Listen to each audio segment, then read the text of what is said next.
In the next 15 years, what are we going to do to capture and sequester carbon if that technology is not commercially available now? Mm-hmm.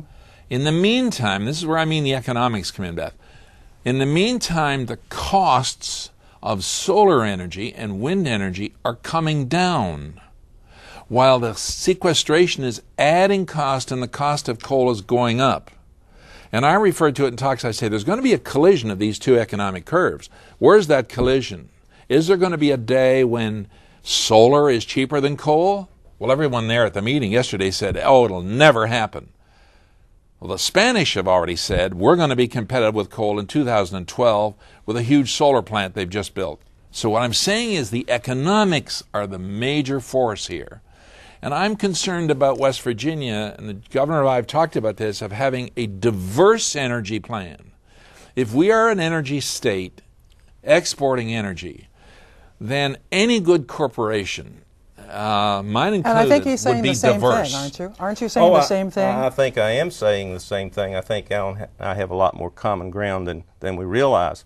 But as I was heard on your radio station coming down the turnpike this morning, about 150 people from Dow Chemical losing their jobs. And we've had energy policy in the past contribute to a weakened and diminished chemical industry. I don't think we ever conceived that we would be without a chemical industry in this valley. I would hate to see a diminished and weakened coal industry and go the way of the chemical industry in this state. I think that would, you talk about an economic disaster, that's a disaster. Mountaintop removal mining is, of course, a great controversy here in West Virginia. Do you think we will see more mountaintop removal mining in the future as we look to coal to...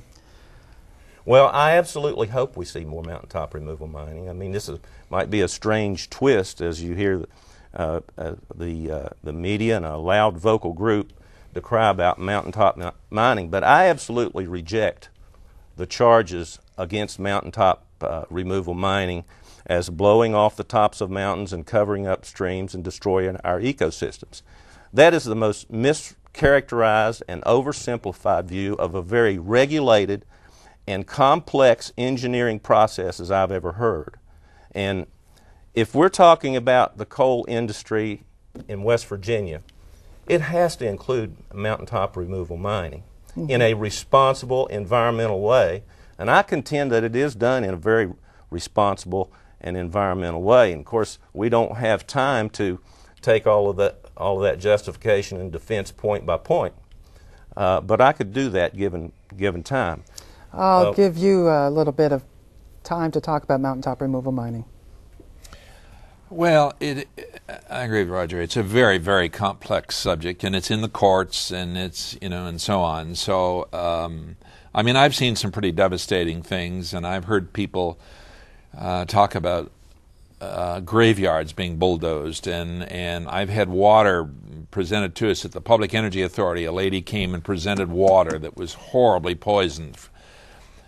When I see those things, I say, if mountaintop removal mining is a responsible process, why are these things happening, and what are we doing to correct them? Let's leave it there. Let's move on. At the summit, West Virginia University Tech Provost said, "We lost the nuclear PR battle.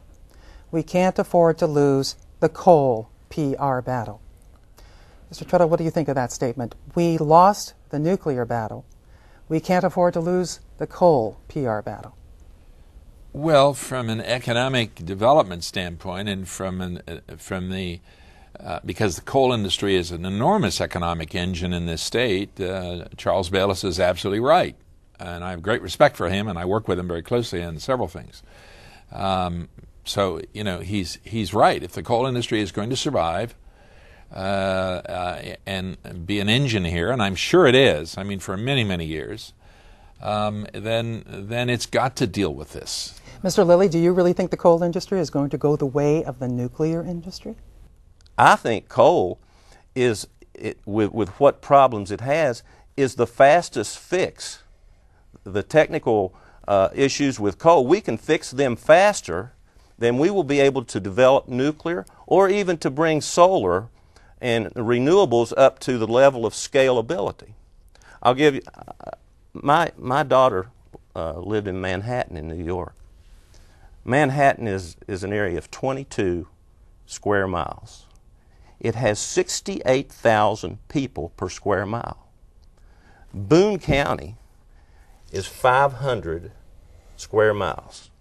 It has 50 people per square mile.